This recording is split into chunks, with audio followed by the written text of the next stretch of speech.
ale je to živý akt, ktorý je pre slávu Krista. Amen? Dobre, tak. Chvíľučku.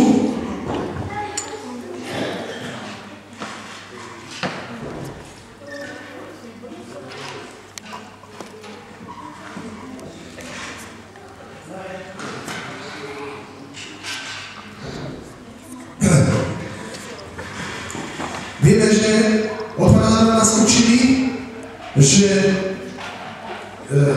učili, aby zachovávali veľký počet, čo najviac ľudí v zboroch a v kostoloch. Učili, že od malých deťov krstili. Bol teda tendencia tento zvyk z toho hľadiska, že hovorili, že keď je malé dieťa, takže je to Žid a že potom nebude spasený. Viete, to je veľký predsudok, ktoré vznikol medzi ľuďmi, lebo ľudia odchádzali zo zborov a z kostolov. Ale ten, ktorý spoznal živého Boha, pochopil, že to nie je tak, pretože dieťa je Boží dar. Boží dar Boha.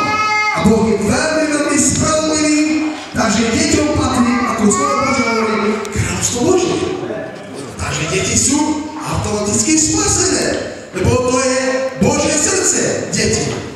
Ježiš hovorí, to je ich kráľovstvo Božie. Deti. Amen.